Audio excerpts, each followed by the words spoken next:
A conversa de hoje é com um executivo que vive o dia a dia da gestão em saúde há mais de 30 anos, atuando como advisor, mentor e diretor de grandes operações, com histórico de faturamento na casa dos 220 milhões. Sua expertise está em elevar o padrão de atendimento em saúde no Brasil e construir organizações com cultura forte, propósito real e impacto em escala nacional. Esse é o Meu Momento Podcast. Então, meus amigos, vale lembrar mais uma vez que esse episódio ele é patrocinado pela Legrand Inteligência Contábil, um escritório de contabilidade digital que atende micro e pequenas empresas. Você que precisa de atendimento rápido, emitir nota fiscal, abertura de empresa, escritório virtual, a Legrand tem essas soluções para você. Se interessou e se você precisa, clica aqui embaixo, ali vai ter o contato tanto no WhatsApp quanto no Instagram, porque a Legrand é uma das patrocinadoras, você pode ir lá no Instagram e chamar a equipe da Legrand e você vai falar lá o que você precisa, que eu tenho certeza que a equipe ela é muito boa e vai resolver o seu problema tributário, comercial, financeiro ou o que seja que for, tá? Inclusive, a empresa também presta serviço de gestão financeira, caso você precise, né, se organizar financeiramente na sua empresa aí. Então, é isso. Legrand, protetora do seu negócio. Então, estamos aqui recebendo o ilustríssimo senhor Alexandre Guerra. É isso mesmo? Exatamente isso. Seja bem-vindo, Muito meu amigo. bem-vindo. Obrigado, Bruna. Cara, é uma grande satisfação tê-lo aqui. Enfim, tá? a data saiu. Enfim, a data obrigado, chegou. senhor. Gente, vocês não sabem. Cara, aqui, ele é muito ocupado, né? Ele trabalha muito, Tudo som. viaja muito, né? E a gente, pra agendar, foi assim, né? Para achar uma 2, data. 3 meses, né? Claro, trazer uma pessoa assim de alto renome como o grande Alexandre não podia ser de uma semana para outra, né? Então, Até porque 30 anos não são 30 dias. exatamente, meu amigo, são 30 anos de experiência. Mais de 30 E você vai ter o privilégio, não de sugar, porque quem suga é bactéria, né? Coisa ruim. Você vai ter a oportunidade de absorver conteúdos da valiosos fonte. nesse episódio. Então, Alexandre, eu vou pedir aqui pra galera curtir, comentar, tá? Compartilhar, porque o seu tempo é escasso, o meu também, né? O nosso tempo está escasso. E nós estamos aqui de brincadeira. Você precisa sair daqui com um plano direcionado, tá? Importante que isso aqui é uma mentoria gravada. Então aproveite e não esqueça, nós não estamos pedindo nada. É só você curtir, compartilhar e não esquecer de se inscrever, porque quando você se inscreve no canal, você vai ter acesso a informações e notificações de próximos episódios, inclusive shorts também, tá? Em primeira mão, né? Em primeira mão. É isso aí. Então, mais uma vez, seja bem-vindo. E Obrigado. vamos começar esse negócio, né? Vamos começar. Vamos Já esse vamos negócio aí. começar deixando claro para os nossos telespectadores quem é. Quem é essa pessoa que está aqui na nossa Quem é o frente? Alexandre? Quem é? Vamos lá. Alexandre, antes de qualquer coisa, é o pai de Beatriz e Gabriela, são minhas duas preciosidades. Esposo de Rafaela, filho de José Leitão e de Ângela, um administrador de empresas, irmão de Dalise e Carolina, tenho duas irmãs. Sou um administrador de empresas, formado em administração e com especialização em finanças e gestão de saúde, que é a área que eu trabalho desde sempre na minha vida, né? Eu vim, na verdade, de uma família de empreendedores da área de saúde, tá? Então, meu pai é médico, minha mãe trabalhou durante a vida inteira na parte de gestão da clínica, apesar de ser farmacêutica, né, por formação, mas a gente criou, enquanto família, uma clínica pequena, que depois se transformou em uma clínica de médio e grande porte, até ser um hospital de oftalmologia. Caramba. Que, inclusive, nesses anos todos, né, e é bacana que assim, o fato de trazer esses números grandes só mostra que eu tô ficando velho, né, no final das contas. Mais de 30 anos. Eu falaria grande experiente. Coisa, né? Não vou dizer mais careca ou mais cabeludo, é grande coisa também. Então, de fato é uma história interessante, né? E aí eu já começo até contando um pouco disso. É bacana, né? Porque enquanto família, a gente, olhando para trás, né, todos nós, venho de uma família onde na época a gente brincava numa clínica, né? A gente brincava na época de férias de escola, em uma clínica de oftalmologia, numa casa antiga, nos Barris. Então a diversão muitas vezes éramos os três, né? Minhas duas irmãs e eu, brincando com guia de convênio, que naquela época não era em sistema, né? Então você tinha prazo de utilização. Pois é a mesma coisa que vocês vão fazer com a pequena de vocês também, em um determinado momento, ela vai usar guia de DAF. Ou do INSS, para poder fazer preenchimento de alguma coisa. Então a gente brincava com aquelas coisas ali, né? Documento, um monte de papel de carbono e etc e tal. Sujava e fazia a mão, aquela né? brincadeira de um chamar um paciente, alguém era médico e etc. E nessa brincadeira, minha irmã mais velha se tornou médica, minha irmã mais nova fez faculdade de advocacia, né? De direito e depois de fisioterapia. E eu cursei administração de empresas, eu acho que ali muito vendo a dinâmica do negócio. Eu trabalhei fazia naqueles bicos de criança de ajudar na empresa dos pais. Então, tanto minha irmã, minhas duas irmãs, a gente sempre, desde pequeno, dentro do negócio, vivenciando o negócio da família. E assim, minha irmã mais velha fez carreira de médica dentro da clínica e eu fiz carreira de gestor dentro da clínica do hospital. Vivenciei toda a época de uma clínica pequena, de uma clínica de maior porte, transformou aquilo dali no meu projeto de faculdade. Me formei em 97, né? Me formei no finalzinho de 97, então em 1999 a gente acabou construindo uma clínica nova, que foi meu projeto de faculdade, na verdade, projeto de viabilidade econômica. A gente derrubou uma casa antiga, secular, naquela região do centro ali, lá nos Barris, aqui em Salvador, e construímos sim um prédio 100% novo, do zero. Do zero. Funcionando a clínica no espaço da frente, no fundo a gente construiu um prédio de subsolo, primeiro, segundo e terceiro andar. Então, e com o terraço, a gente construiu uma estrutura bem grandiosa, modificou bastante o perfil do atendimento, o crescimento do negócio, e aí, lá mais na frente, uma segunda unidade, e até chegar no momento da gente fazer a venda do negócio. Mas aí tem bastante história pra gente ir contando aqui. Caramba, são 30 anos de experiência, né? Quer dizer, mais, né? 30, né? E Mais você, 30 então, anos. já nasceu nesse contexto de empreendedor, né? Tendo referências ali importantes, que são nossos pais, Sim. que já atuavam ali na área de saúde. Então, de fato, sua história é desde sempre nessa área, né? Desde sempre, desde sempre. Até porque é uma coisa que eu falo que muitas vezes até os próprios profissionais da área de saúde, eles não se atentam a isso. É uma grande pena, de certa forma, que dentro das faculdades de medicina, odontologia, fisioterapia, etc., não se tenha matérias de gestão. Todo médico, todo fisioterapeuta, todo dentista, no fim das contas, ele é muito guiado para ser um grande empreendedor. É aquele cara que, quando ele sai da faculdade, ele pode abrir uma portinha em qualquer lugar para fazer o atendimento. Exato. Um psicólogo, um psiquiatra, um oftalmologista, um endocrinologista, ele consegue montar um negócio e ele consegue já divulgar ele como próprio produto e já consegue fazer um negócio. Mas esse é o cara que não sabe o que é uma taxa interna de retorno, ele não sabe o que é pagar imposto de renda, ele não sabe qual é o regime tributário que ele tem que colocar no negócio dele, ele não sabe se ele trabalha como MEI, como pequena empresa. É o cara que precisa da Legrand para poder correr atrás ali, fazer a regularização do negócio dele, as declarações, etc e tal. Porque sai sem um norte. O cara não sabe fazer gestão seu próprio recurso financeiro, quem dirá de uma empresa. Não sabe como é que contrata um funcionário, não sabe como é que faz um E-social. Oxi, E aí acaba por ter zero noção, ter ficando refém de qualquer profissional que venha dizer pra ele, é desse jeito. Ele fica refém. Exatamente. Por mais que você não vá ter um conhecimento talvez tão aprofundado quanto um profissional específico daquela área, você precisa ter uma noção, até pra você poder saber o que você tem que pedir pra esse profissional, né? É imprescindível isso. Vendem uma ideia, né, de uma frasezinha de recorte de Henry Ford, onde em um dado momento ele teria dito de que ele não precisava saber de tudo, mas ele contrataria quem sabia do que ele necessitava. Esquecem só que ele fala de tudo. De tudo, com certeza, a gente não precisa saber.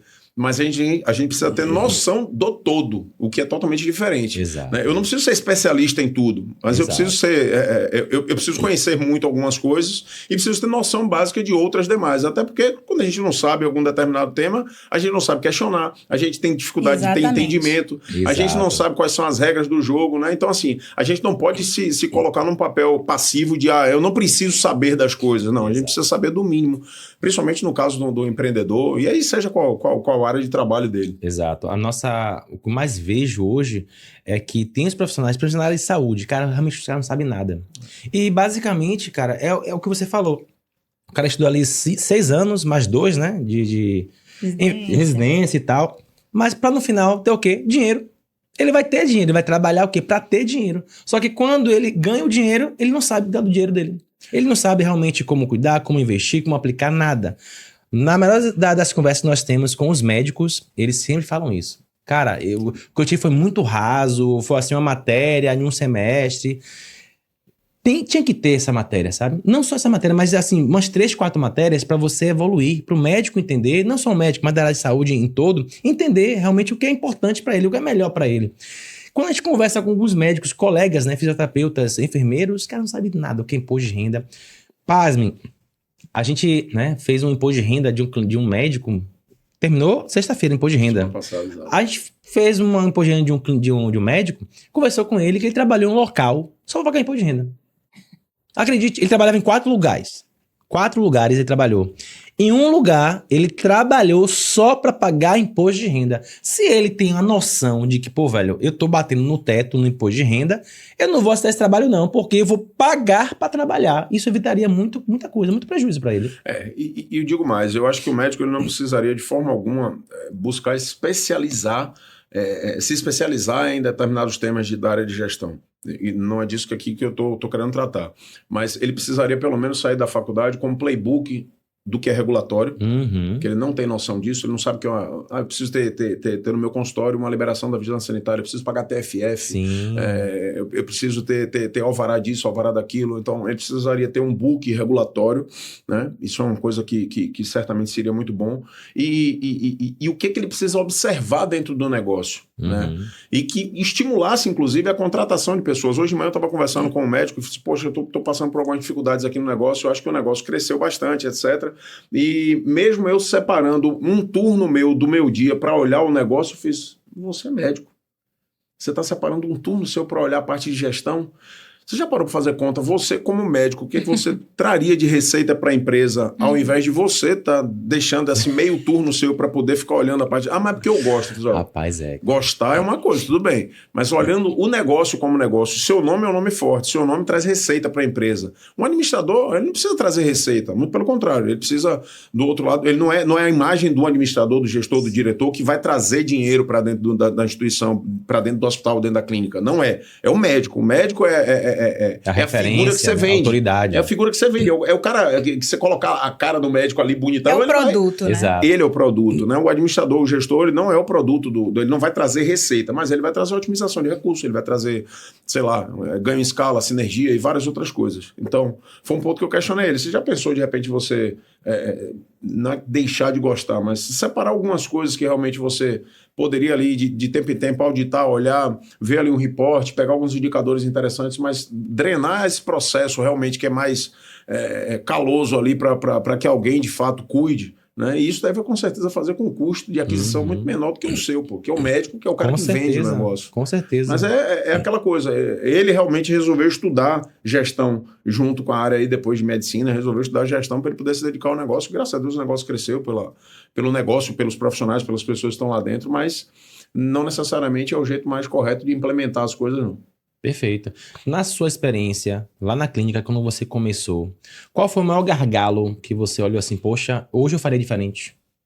Pô, excelente pergunta que nunca me fizeram. Né? Que nunca me fizeram. Aqui é assim, aqui é... Cara, muitas coisas eu faria diferente, né? Mas assim, é um pensamento até complicado a gente olhar para trás e julgar as coisas que foram feitas. Se as coisas foram feitas naquele momento, foram feitas com o que a gente tinha de informações, cultura, recurso, experiência também. Mas assim, eu te digo uma coisa, uma coisa muito interessante que foi feito dentro da Oftalmoclin na época, com a família como um todo, mesmo não estando escrito, a gente tinha um processo de governança muito claro para todo mundo do que cada um fazia. O que eu faria diferente, tá? Eu realmente me especializei muito em gestão de pessoas e desse lado mais humano de liderança.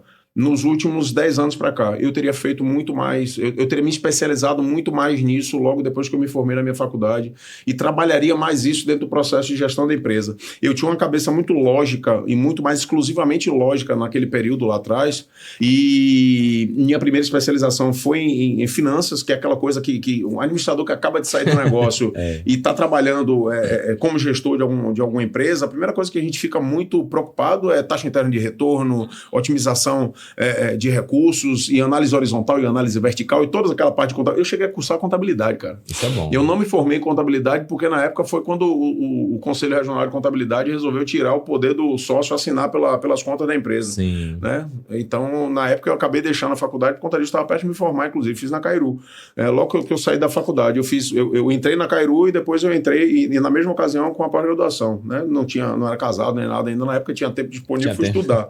Então, eu na época, eu dividiria um pouco melhor isso. Se eu pudesse voltar atrás, eu começaria a estudar mais o comportamento humano, estudar mais gestão de pessoas e liderança já naquela época.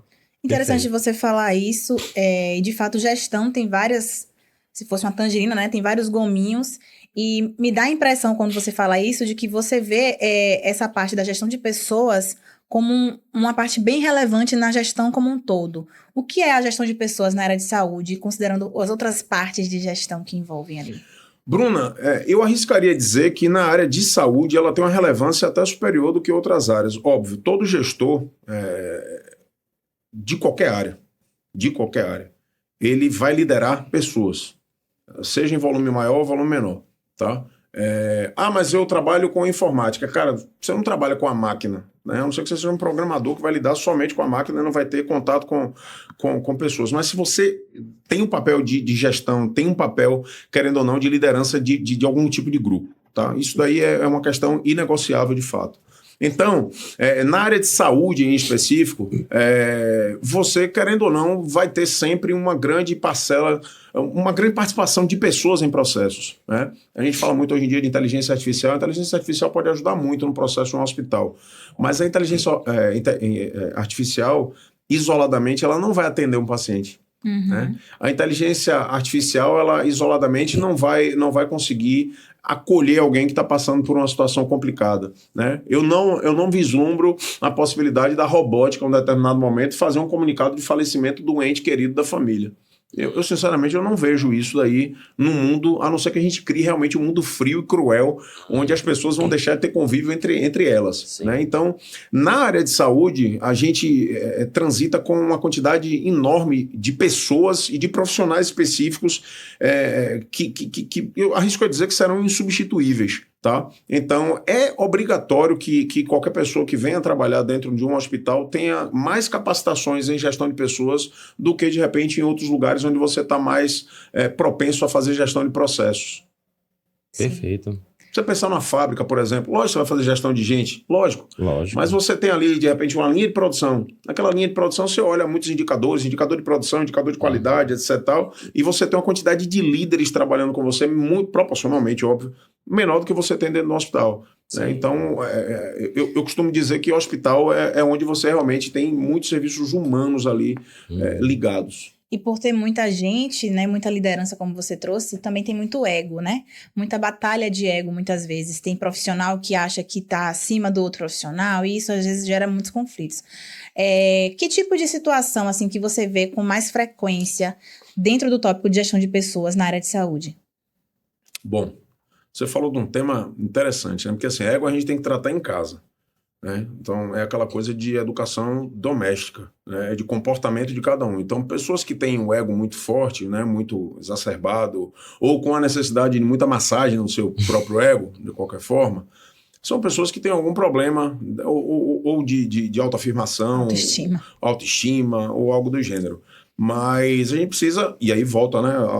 A gente vai rodar e vai chegar no tema da liderança aí nesse quesito.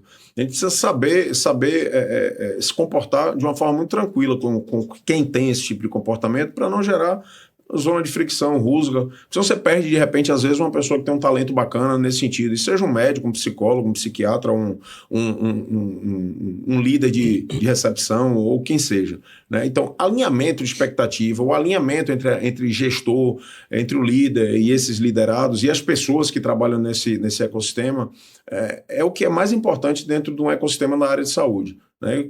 E diria que em todas as empresas, tá? Você vai ter ali algumas disputas de ego, vai ter ali, de repente, ali entre as pessoas que têm que aparecem mais dentro do processo ou que têm mais relevância dentro do processo. Acontece em algumas ocasiões, né? A depender da história de cada profissional, a depender do tempo de experiência de cada profissional, a depender do tempo de vivência também que cada um tenha, você tem ali uma necessidade de se mostrar um pouco mais, de aparecer um pouco mais, e aí é a hora que a gente tem um pouco de fragilidade com o comportamento egocêntrico, né? Mas isso aí obrigatoriamente tem que estar dentro das capacidades do líder, do gestor, saber manejar bem isso. Administrar isso. Perfeito. Pessoal, vale lembrar, né, que o nosso amigo aqui, Alexandre, ele tem um livro, né? Eu vou trazer aqui para vocês. Qual a autoria desse livro? Qual teria? Ó, o nome do livro é Gestão e Liderança na Prática, tá? Vou deixar aqui para vocês verem aqui, ó. Você tem o link dele? Tem sim. No meu Instagram tem o link dele. Tem um link da coluna que eu participo também, no Portal Bahia. Perfeito. Você vai me entregar esses links que eu vou colocar aqui embaixo, tá? Vai colocar, viu, Danilo? Colocar aqui embaixo todos os links. O valor, né? O link você vai ter que colocar aqui embaixo. Então vem aqui embaixo, clica no link, adquire seu livro. Esse livro é muito bom, ganhei esse livro. Ganhei não, comprei esse livro. É importante frisar isso. Comprei esse livro no lançamento lá com ele lá. Foi ano passado? Foi no finalzinho do ano passado. No ano passado, exatamente. Então esse livro aqui tá na minha cabeceira de cama. Eu comecei a ler, não terminei ainda, né? Porque são várias porradas. Então a gente vai, né? lendo e aplicando. Mas é um livro muito bom, né? São quantos autores aqui? São 33 capítulos, cada capítulo traz uma história diferente, traz aí as realizações e as áreas de especialidade de cada um desses 33 coautores que tem aí no livro. Perfeito, perfeito. E aproveitando aqui o título, né, do texto, do livro, Gestão e Liderança na Prática. Como um gestor, vou falar agora de pequenas e médias empresas, tá? Você que dá mentoria também, né, consultoria para líderes que... Eu digo pequenas e médias empresas que faturam até 30 milhões. Para mim é uma pequena e média empresa ainda, tá? Humilde você. Porque eu tô falando não, são os gestores aí, aqui Osaki mesmo fala, uma empresa que fatura até 30 milhões no ano é uma média empresa, não é uma grande empresa ainda. Né? Então não é o que eu tô falando não. Esse cara tem que focar em liderança, em gestão, em vendas. Como é que funciona isso na prática? O cara que tem uma empresa dessa, ele tem que focar em quê? Para ele crescer o negócio dele. Você está falando do proprietário da empresa, dono da empresa, presidente da empresa, nível de liderança, a pessoa que está lá em cima. Exato. Então, meu amigo, ele vai ter que equilibrar todos esses pratinhos de qualquer forma. Tá? Então, assim, independente de qualquer coisa, eu sou dono de uma empresa, eu tenho uma obrigação de conhecer um pouco de cada coisa dentro desses processos todos da empresa. Eu posso não ser o grande especialista em todas as áreas, mas o dono, né, da empresa, ele precisa, de qualquer sorte, ter gestão sobre tudo. Mas... ele precisa olhar a floresta inteira, não precisa dominar cada árvore. Perfeito. Mas ele é o principal guardião da cultura organizacional, tá? Dentro dessa empresa. E a cultura organizacional... O que seria a cultura organizacional? Pro povo aqui, que a galera aqui, né, tem muitos leigos aqui, mas... Da forma mais resumida e mais clara para qualquer pessoa entenda, a cultura organizacional, ela é o líder invisível dentro da empresa. Inclusive você postou isso no Instagram. Exato. Hoje.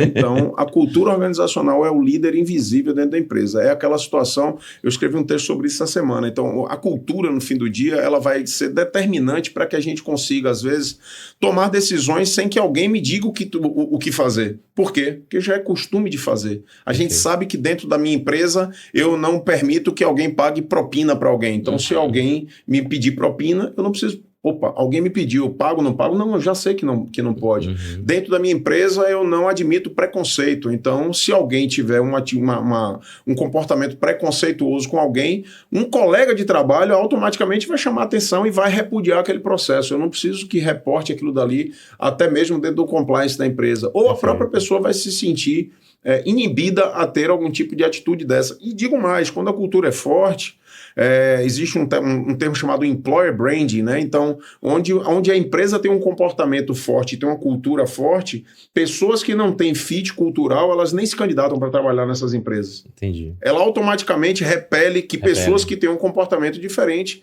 venham participar daquela empresa, venham se candidatar a trabalhar naquela empresa, porque eu não me enquadro, eu não me encaixo, eu não gosto, eu não curto, eu não me vejo trabalhando naquele lugar. Isso é employer branding, ou seja, é a marca do empregador. Tá? Então, a cultura organizacional ela é da obrigação total do CEO, do presidente, do dono da empresa. É ele que vai ditar aquilo dali.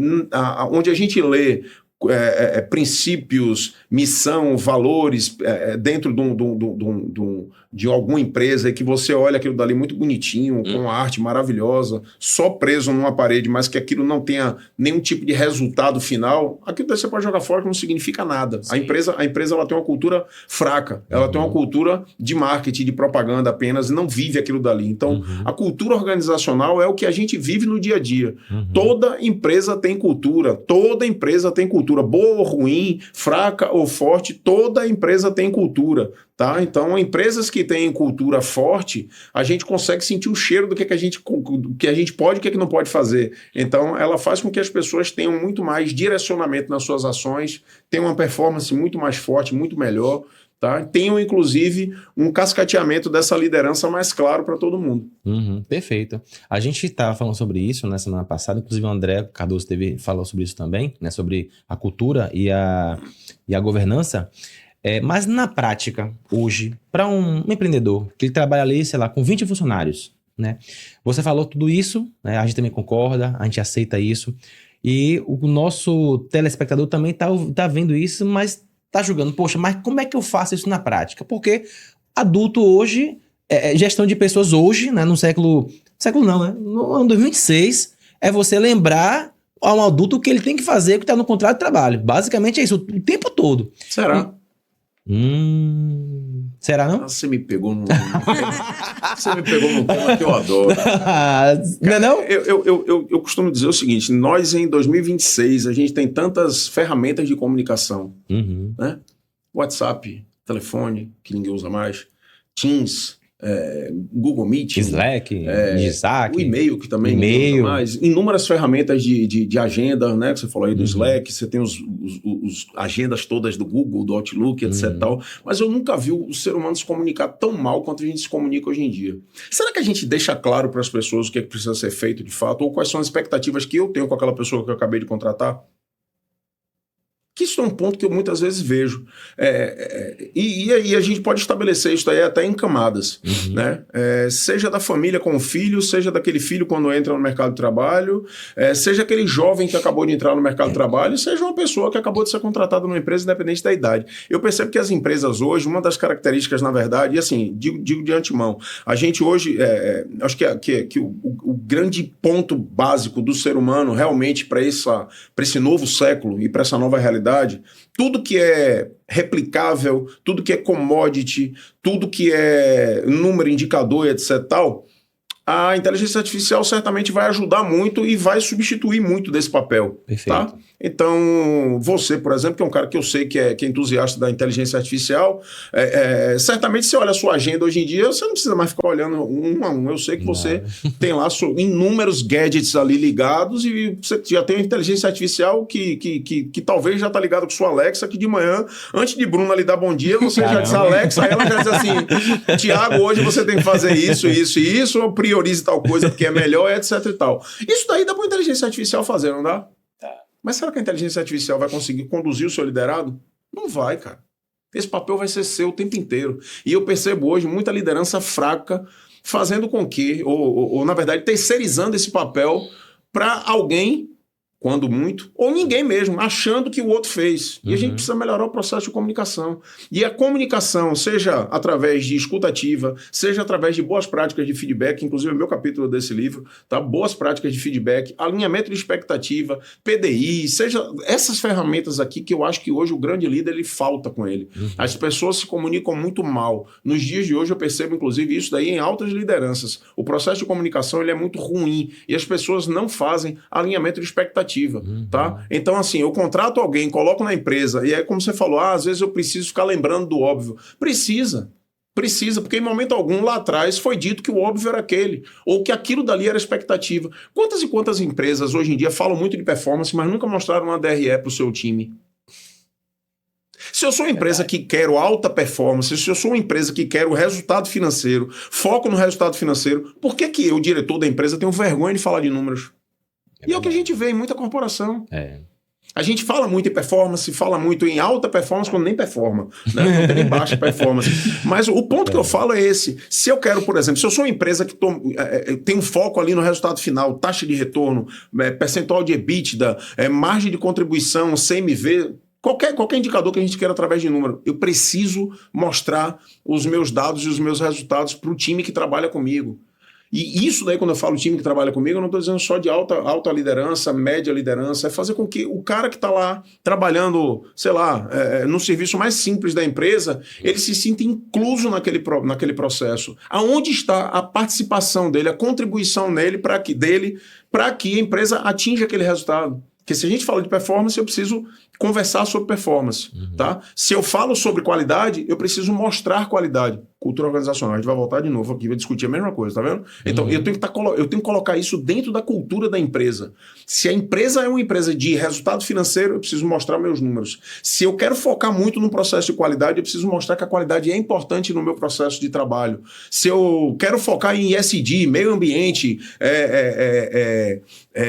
sei lá, preservação do meio ambiente, consumo inteligente de recursos, cuidar do lixo, etc e tal, são coisas que eu, dentro da minha empresa, preciso trabalhar. Porque cultura, um dos pilares para a gente construir cultura são os rituais. Exato. São os rituais. Então, essas reuniões, elas precisam ser focadas nesses temas. Os meus comportamentos, os comportamentos dos meus líderes precisam também andar e conversar com o que eu quero, porque, volto a dizer, do contrário, eu vou colocar dentro lá da minha visão, missão e etc, eu coloco algumas coisas de ESG. E na prática, eu não estou nem preocupado com, sei lá, coleta seletiva de lixo, né? Ou então observar se a empresa que me vende suprimentos, ou o prestador de serviço, se ele tem exploração de mão de obra infantil e outras coisas mais. Então, assim, são as verdades. E a gente precisa comunicar isso para todo mundo dentro da empresa. Isso é uma coisa que eu, sinceramente, estou falando aqui de coração aberto mesmo. Eu acho que falta muito hoje nas lideranças. Né? Virou meme a gente criticar gerações. Virou meme a gente criticar o ambiente de trabalho no fim das contas. E, principalmente, a gente critica sempre quem está adentrando. Né? Me lembra muito. Outro dia eu estava conversando com o próprio André Cardoso, um beijo aqui, ó, para meu amigo André Cardoso. Eu estava outro dia conversando com ele, inclusive a respeito disso, né, que em algum momento chegou para ele mandou para mim um meme de uma pessoa na internet que tá enorme, inclusive, que ela só faz vídeos com algumas coisas de crítica da geração mais nova, né? E uma das coisas nesse vídeo trazia alguma coisa tipo assim, que os pais hoje estão levando os filhos para fazer entrevista. Aí eu perguntei ele, mestre, deixa eu te fazer uma pergunta. Você já viu algum bebê reborn? Já viu? Você já pegou algum bebê reborn? Não. Você já pegou? Não. Nem eu. E na época do bebê reborn, disseram que bebê reborn estava indo até em UTI de hospital, né? Que as pessoas estavam indo com bebê reborn. Meu bebê tá morrendo. Alguém viu isso na prática? Nesse mundo de internet, as pessoas colocam as coisas, vira graça, e essa graça às vezes se constrói uma verdade. Exato. E eu me preocupo muito com isso. Então, assim, e falo no meu papel do lado de cá com uma filha de 23, quase 24 anos de idade e outra filha de 20. Cara, minhas filhas são meu orgulho nesse sentido. Todas duas trabalham. Eu nunca precisei dizer vá trabalhar. Eu nunca precisei dizer vá procurar um trabalho. Elas têm o exemplo do pai e da mãe. Elas têm o exemplo. Você sabe do negócio? Você que é o contador, está falando aqui de imposto de renda. Todo ano eu faço reunião de imposto de renda em minha casa. Todo ano. Massa. E faço isso desde que minhas filhas são menores, muito menores, que nem entendiam que era dinheiro.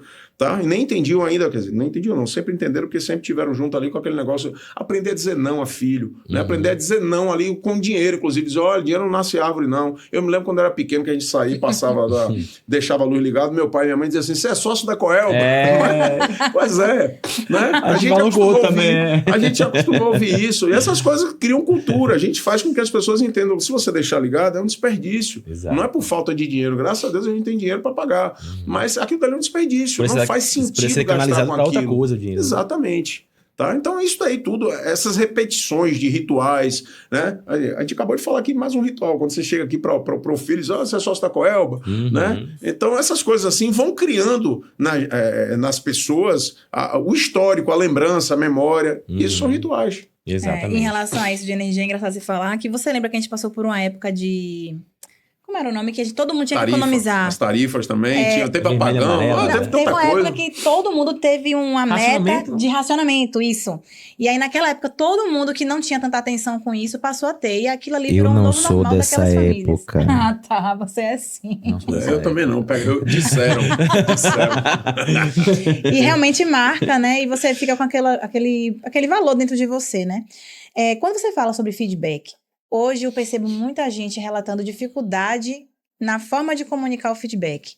Porque Às vezes o gestor quer dar um feedback que tem uma parte negativa e aí ele fica com aquela coisa de vou fazer o feedback sanduíche. Primeiro uma coisa boa, depois uma coisa ruim, depois uma coisa boa. Ou se eu falo uma coisa negativa, o funcionário toma como algo pessoal e fica ofendido. Será que foi isso ou será que você comunicou de uma forma ofensiva? Fala um pouquinho disso pra gente. Pois é, eu podia dizer, não vou falar, tem que comprar o livro, mas eu vou falar. Vamos lá. E bacana você falar disso, né, Bruno? Eu já Qual é a sua sessão no livro? Minha sessão é sobre feedback. Não, o número da sessão, você falou que tem 33, né? É o capítulo 6, salvo engano. Capítulo 6. Capítulo 6. Capítulo 6, né?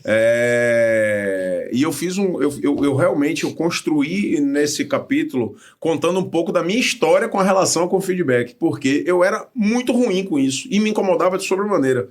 Por que me incomodava? Um dos pontos foi esse que Bruno acabou de trazer. Eu me sentia invasivo quando eu tinha que passar alguma coisa que era negativo. Mas vamos desconstruir isso? A partir do momento em que você, enquanto líder, não comunica ao seu colaborador, o seu liderado, algum ponto que não está de acordo, tá?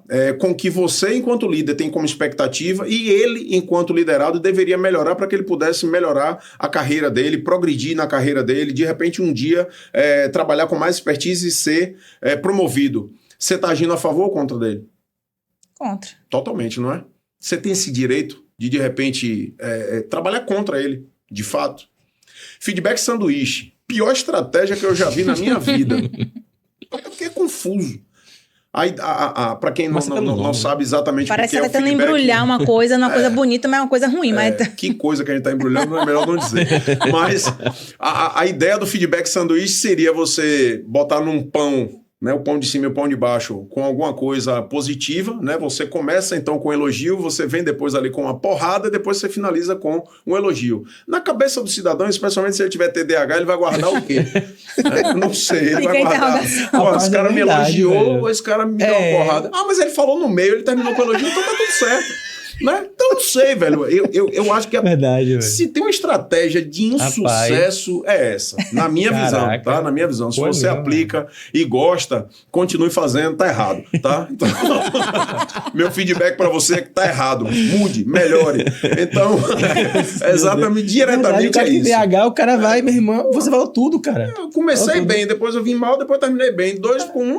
Dá 1-0 também. Já foi. Eu particularmente não gosto, não aplico. A técnica que eu mais gosto, se a gente for pegar aqui, uma das técnicas, mas a que eu realmente aplico e eu aprendi, de fato, a aplicar de um jeito orgânico, porque ela ajuda pra gente, porque ela traz sempre algum tipo de fato correlato ao que você quer como ação. Então, para mim, a técnica mais universal é a técnica dos 3-6. Tá? 3-6. 3-6.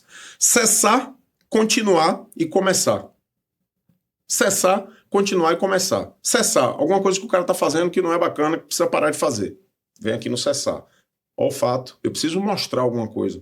E outra coisa, quando eu aplico uma técnica, eu tiro do meu coração. Não é uma opinião de Alexandre. Não é uma opinião de Tiago. Não é uma opinião de Bruna. Bruna quer conversar comigo, quer me trazer fatos e um guia para mudar. E daqui a algum tempo, olha o PDI, Plano de Desenvolvimento Individual, a gente pode ali, dentro desse plano, estabelecer uma meta de tempo para que eu possa revisitar se esses 3-6 aqui foram aplicados. Então, o primeiro deles, cessar. Alguma coisa que você precise parar de fazer, tá? Segundo C, continuar. Pô, o cara é bacana com relação ao controle disso, controle daquilo, o indicador tal me mostra que aqui está indo bem. Então, continuar. Alguma coisa que o seu liderado está fazendo que é bem feito, que lhe agrada, que está dentro das premissas da empresa, conversa com a cultura e precisa continuar fazendo porque está indo bem, beleza? E algo que você imagina, enquanto líder, que está faltando dentro do processo dele. Algo que ele precisa começar a fazer.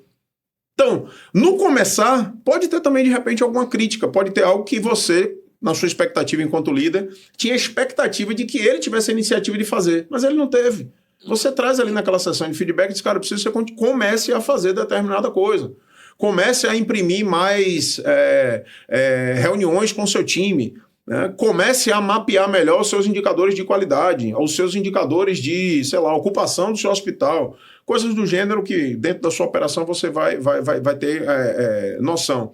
E desses 3-6 aqui, pode, em determinada situação, nascer o plano de desenvolvimento individual. E aqui você faz um PDI Dentro desse PDI, mesma coisa, tem técnica para isso também, né? Normalmente aí tem quem use 70, 20, 10. Então, 70 Isso. da parte de comportamento, 10% ali do que o cara tem que olhar em termos de estudo, podcast, um curso, algo do gênero, e 20% ali de modelar, né? Então, nesses 20% de modelar, pode ter também ali podcast, estudo, seguir alguém ali que ele goste, ou uma mentoria com um líder, de qualquer forma, ou alguém dentro da empresa que você pode colocar ali no processo de mentoria. Mas o importante do PDI é você ter um prazo para que depois revisite.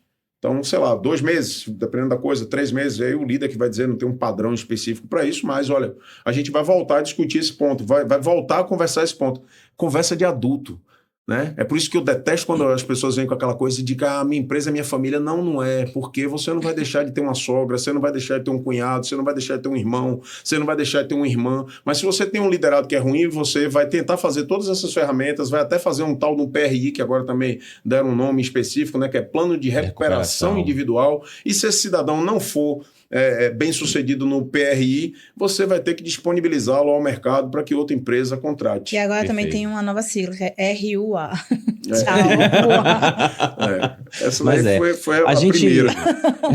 A gente faz lá feedbacks, né? A cada 6 meses, né? Nossos funcionários. A gente manda uma lista de perguntas. Um avalia o outro. A gente avalia e eles avaliam a gente. Boa. A gente também tem um sistema que verifica a produtividade de cada colaborador. Inclusive, eu e o Bruno também a gente utilizamos, né? Para saber como é que tá as demandas, se o cara produziu hoje, quantas horas, porque tudo é metrificado. Essa é a rodada oficial. Exato. Beleza. Exatamente. Eu acho que toda empresa tem que ter rodadas oficiais. O problema é esse. O cara, às vezes, você fala tudo isso aí, o cara não sabe de nada, cara. O cara não tem dado nenhum.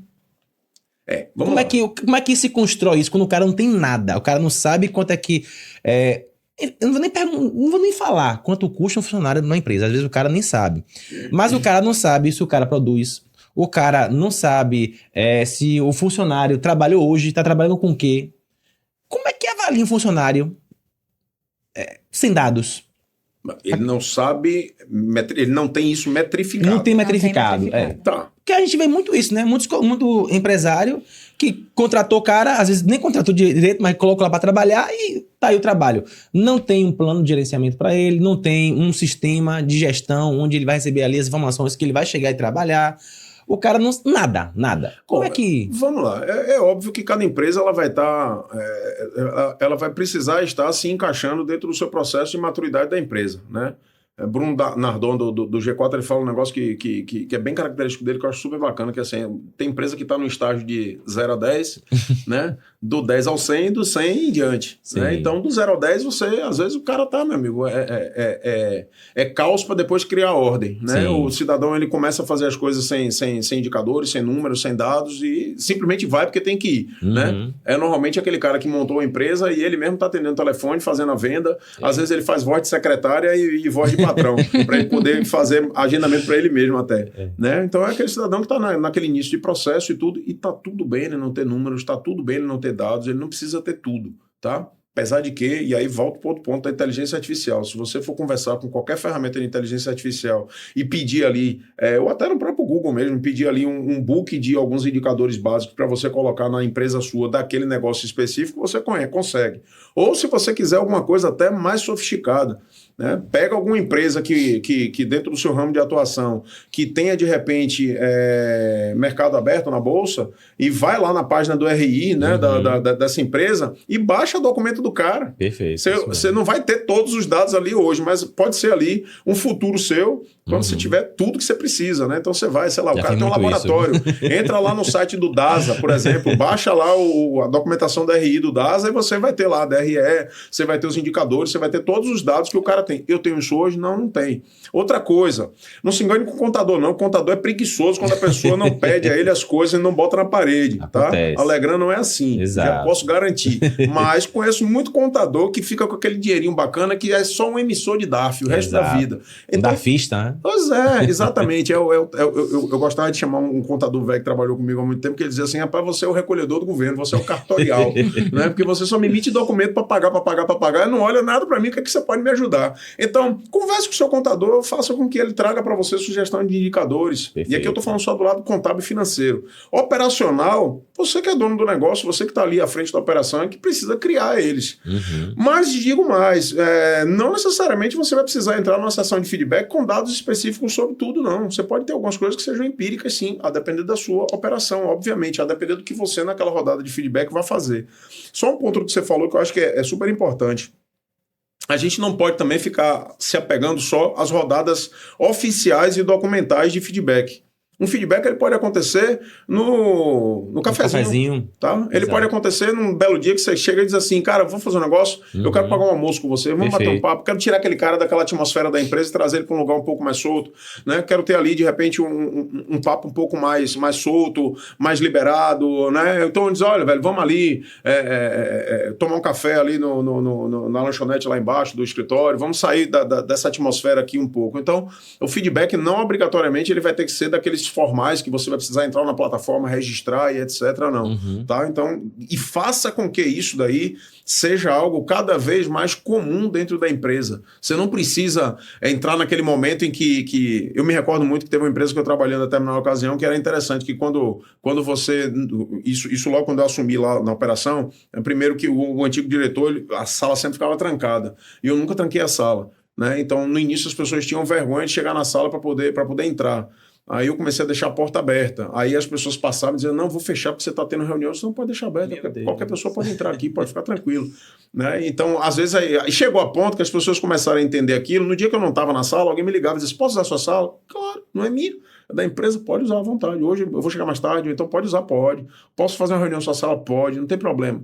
E as pessoas começavam, no início, quando eu chamava alguém na sala, era aquele temor. Eita. E aí tem os outros termos que eu não vou usar aqui em respeito à sua audiência maravilhosa, né? Mas feedback vira terminologia para inventar um monte de outros, Exato, né? E aí o pessoal olhava e dizia assim, eita, chamou na sala, tomou esporro, aí a pessoa saía, aconteceu isso daí comigo algumas vezes, né? De eu sentar para conversar e às vezes eu chamava para fazer um feedback e tô percebendo que a pessoa não tá bacana, né? E aí, pá, eu tava conversando aqui com a moça, né? E aí a pessoa começava a ficar emotiva, pelo amor de Deus, não chore não.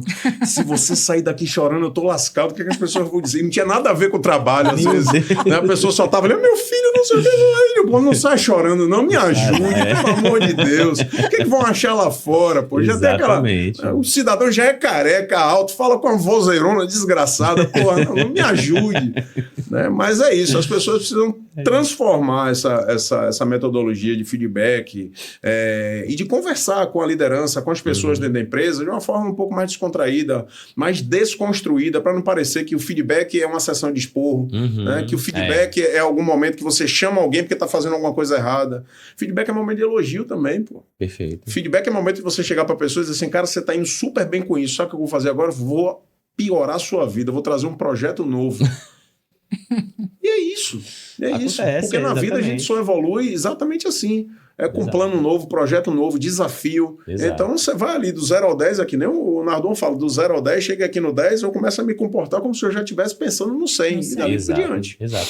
Numa cultura, né, organizacional, dentro de uma empresa, prazo de feedback. Você falou aí, tem esses feedbacks oficiais e não oficiais. Ok. Os oficiais, você acha que um feedback em 6 meses para um colaborador é muito tempo, é pouco tempo? A cada 3 meses, a cada 6 meses, anual? Para uma empresa, né, que tem ali 10, 15, 20 funcionários? Depende da sua estrutura de RH. Por que eu estou te falando isso? De que adianta você criar uma metodologia dentro da sua empresa e, poxa, você vai ter... Todo mundo vai ter feedback registrado em sistema a cada 3 meses. Eu não faço nada com aquilo dali. Para que eu fiz? Feedback, a gente vai registrar alguma coisa e vai ter dentro daquele registro alguma ação.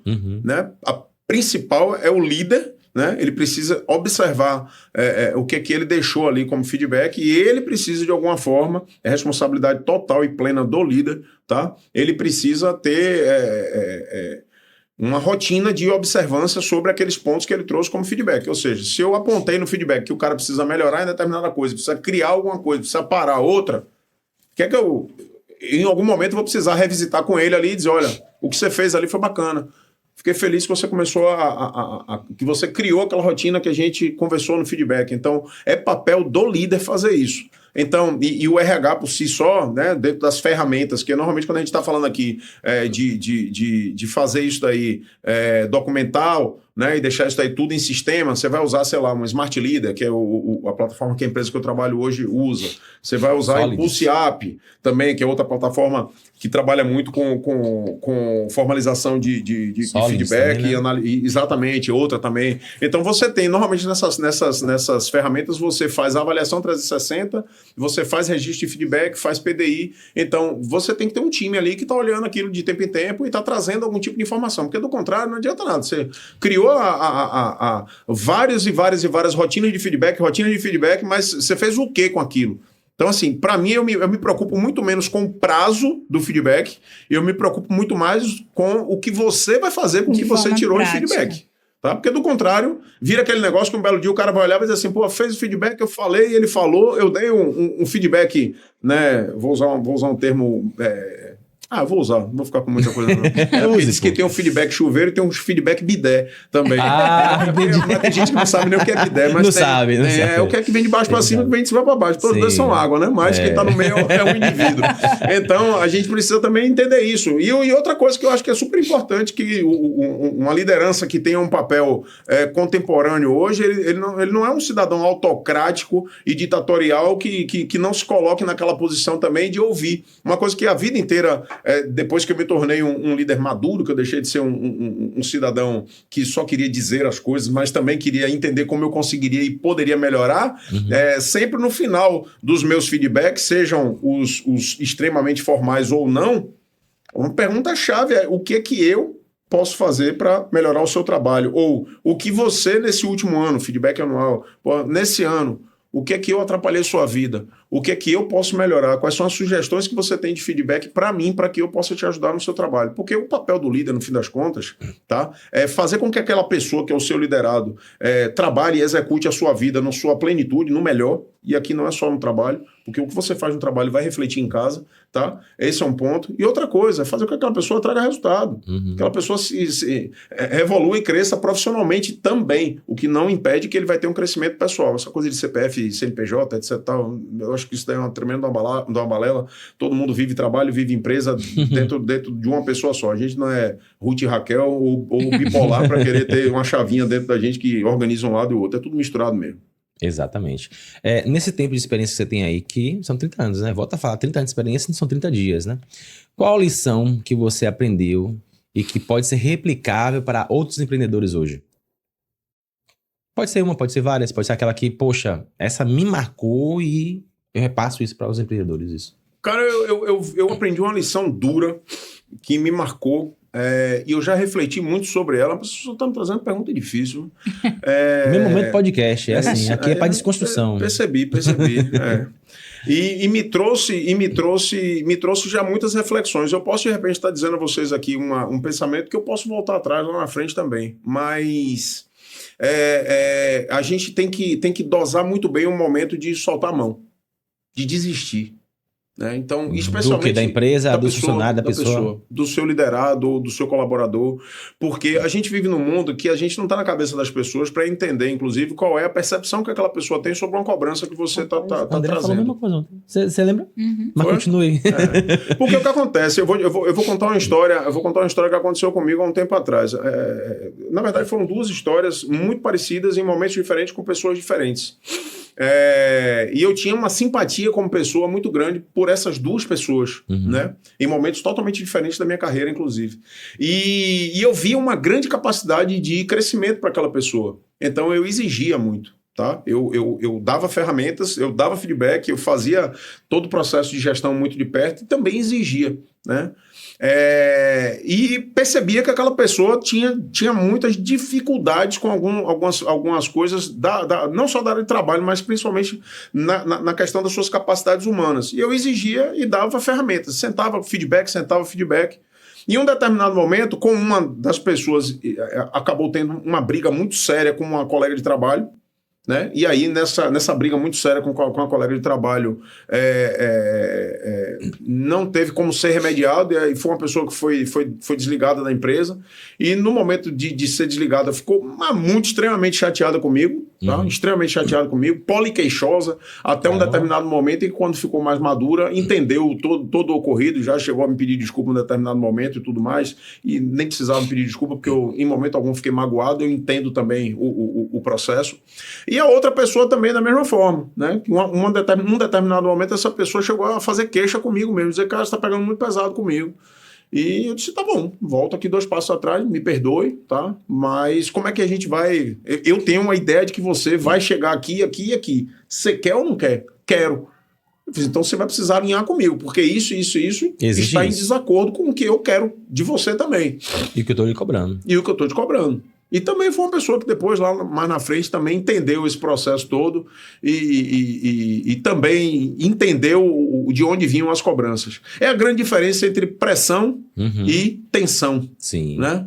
Então, tensão é ruim, pressão é boa. Essa frase não é minha, é de Lázaro Carmo Júnior, gosto muito de utilizar, né? E é uma coisa interessante que é assim, o processo de pressão, ele abrevia etapas, né? Se a gente colocar, sei lá, uma feijoada para cozinhar em uma panela aberta, ela vai durar, sei lá, 2 horas cozinhando, né? Se a gente for pegar aí uma costela de boi para fazer desfiando, um ragu, né? Eita. Aí eu gosto de cozinhar, né? Se a gente for pegar e for fazer numa panela... Eu vejo lá no seu Instagram, você fazendo, cozinhando, marcando os restaurantes, né? O Jota, então, você marca direto. Com certeza. Ali é fera demais. Então, se você for pegar, sei lá, uma carne que você quiser fazer bem desfiadinha, você vai botar numa panela normal com a tampa aberta, vai durar, sei lá, 4 horas cozinhando. Se você colocar numa panela de pressão, são 40 minutos. Você abrevia etapas. Exato. Agora, se a gente fosse parafrasear a tensão, ou seja, eu pego uma panela de pressão, eu estou usando ela fora das características de fábrica, o que é que vai acontecer com ela? Vai explodir. Seria, né, se a gente fosse fazer aqui um paralelo para a tensão. Então, a pressão, ela faz o carvão virar diamante. Exatamente. Né? Então, a pessoa precisa suportar aquele processo. E não é fácil para as pessoas. Exato. Tá? Não é fácil. E nem todo mundo... Por isso que eu estou dizendo, a gente precisa, às vezes, soltar.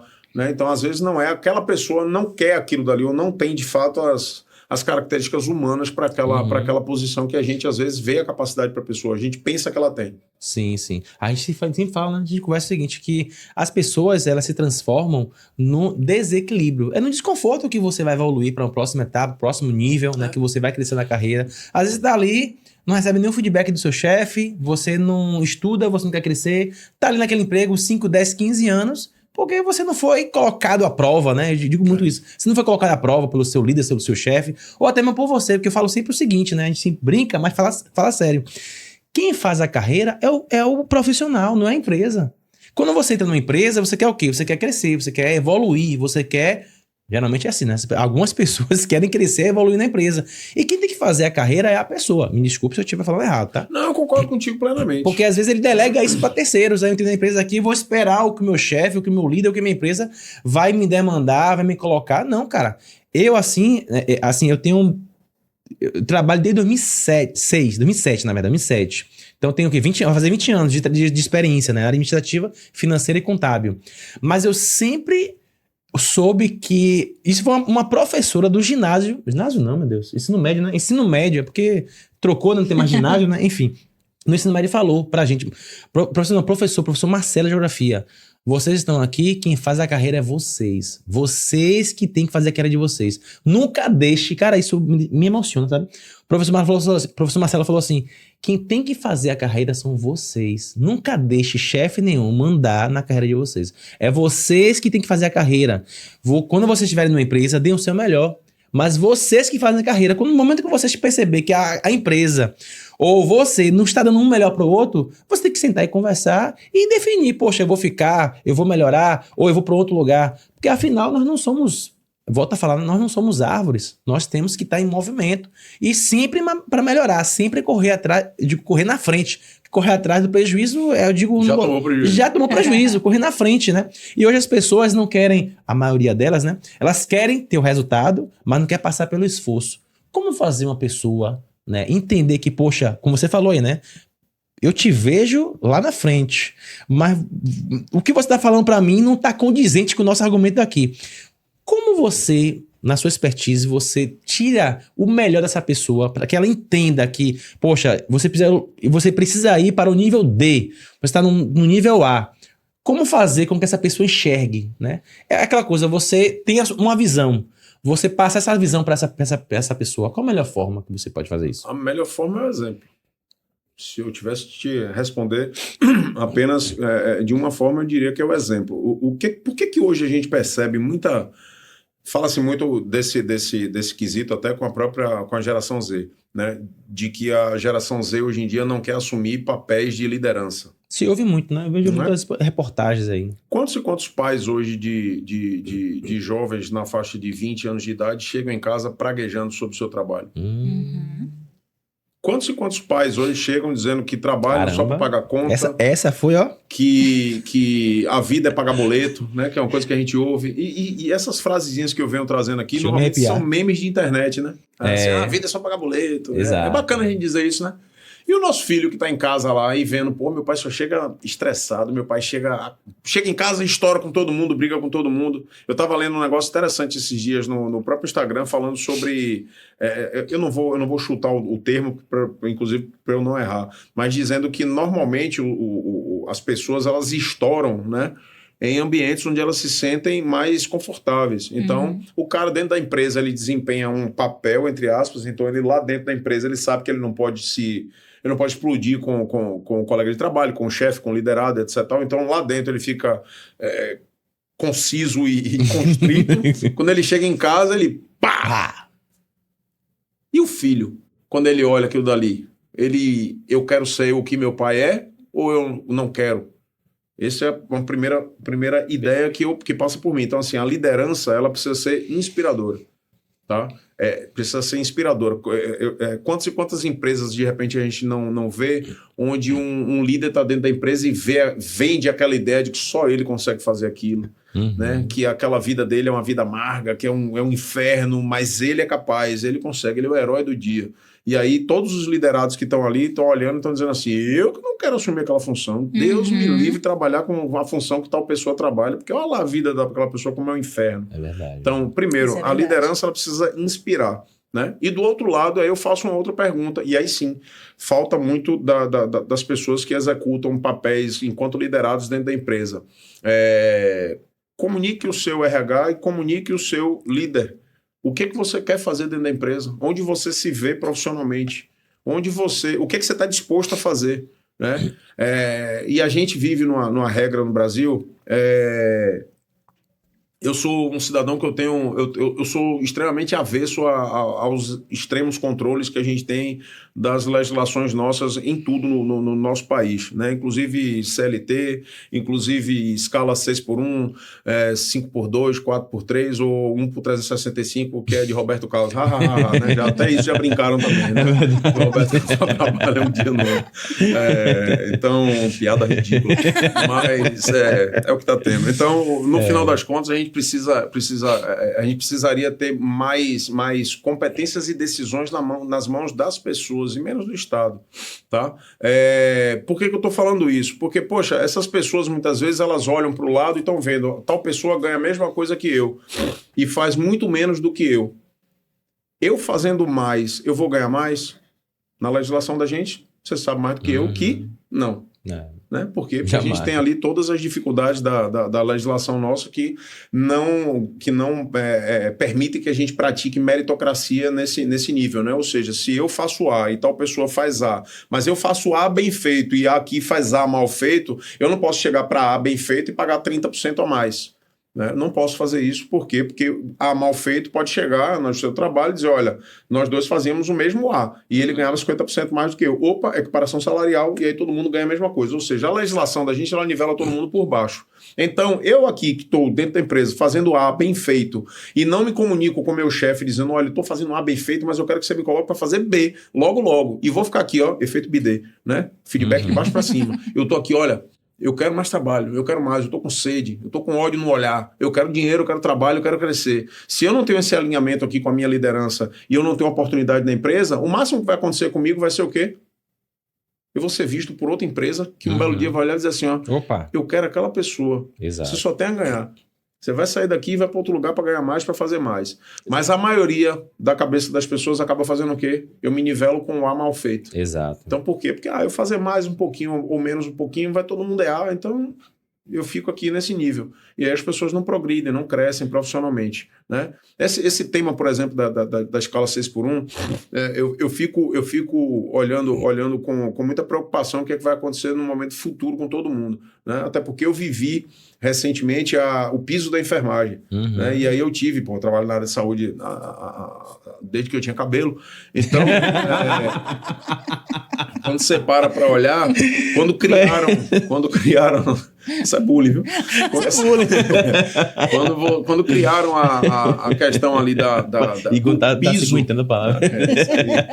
E ele tá vendo de perto lá, que ele deve estar fazendo zoom assim, ó. Tá mesmo. Eu vou contar uma história depois aqui, viu? Sobre a questão do cabelo.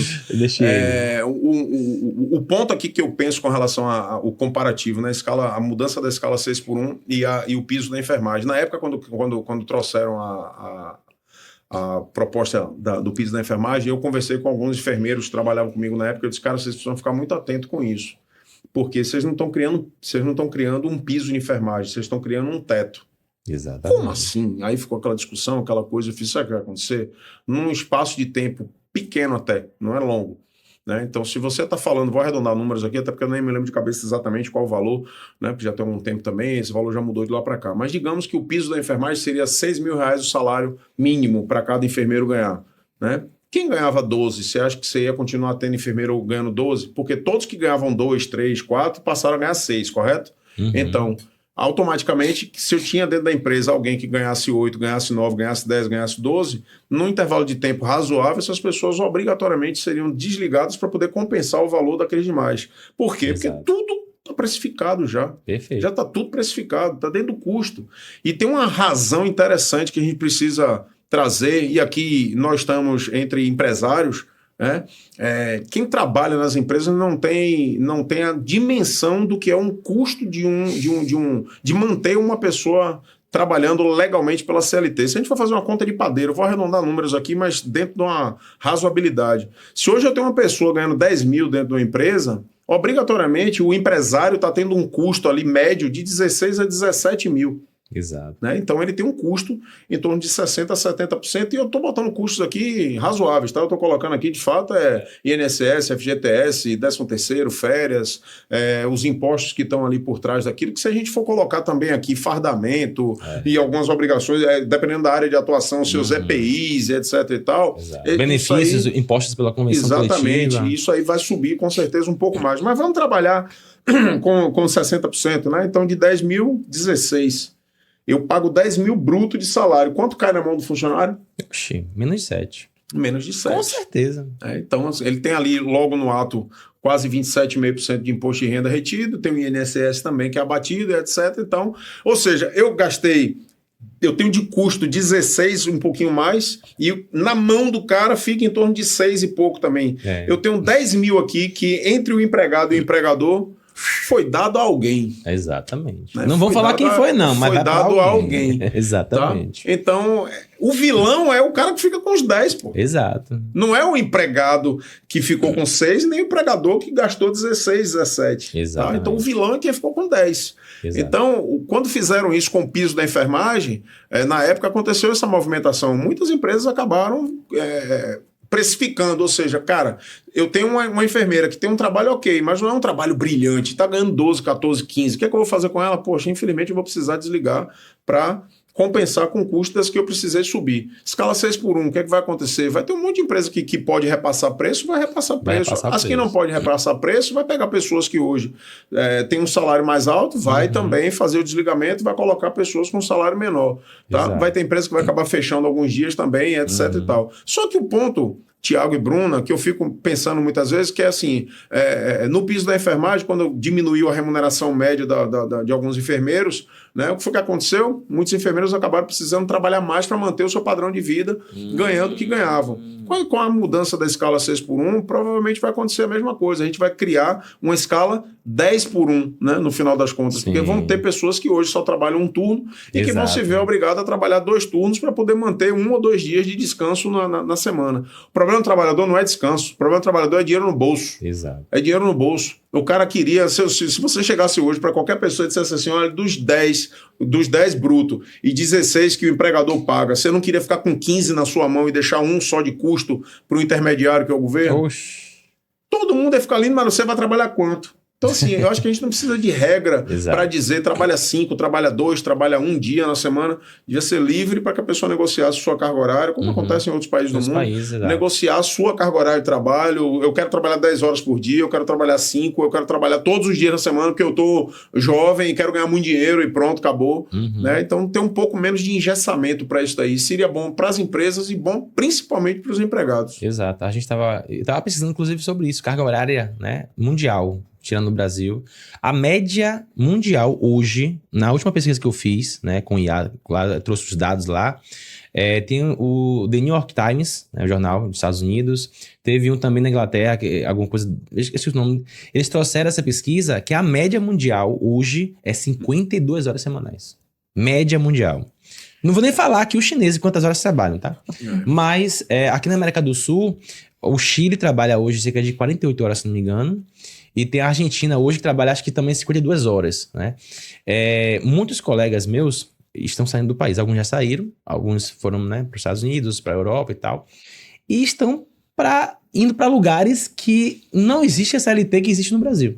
Eles mesmos, não estou falando aqui de nomes, né? Mas, enfim, alguns criticavam que aqui o pessoal trabalha 44 horas, não se tem liberdade, mas estão indo para outros países que se tem essa liberdade, né? E que estão achando ruim, porque não tem a CLT. Aí volta, né? Eu não vou aqui falar de partido político, mas no Brasil tem um SUS.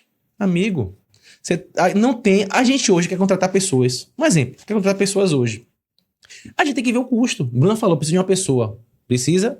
Estamos hoje fazendo análise, porque lá nas empresas, né, em todas as empresas, a gente não faz análise em dezembro. A gente não faz planejamento, né, do ano seguinte, a gente faz agora, julho para 2027. É isso aí. Porque a gente se prepara para o próximo imposto de renda. Né, tanto na Legrand, na Startman, na Leduc também. Então, ou seja, a gente faz da Legrand, mas faz tudo, todas as empresas. Então a gente está vendo agora como é que vai ser final desse ano, ver o que foi planejado para a gente conseguir... Que é o orçamento, né? ABC, né? Sim. O pessimista, otimista e realista, né? A gente vê lá, poxa, estamos em que patamar? Às vezes sobe, desce, um invade o outro. Ainda? Fazemos. Isso, nunca vê, né? Cara, teve um mês, ano passado, que a gente bateu otimista. Mas só foi esse mês também. Né? A gente bateu uma das metas era a aquisição de clientes. A gente botou 18, a gente bateu 19, velho. Em um mês só.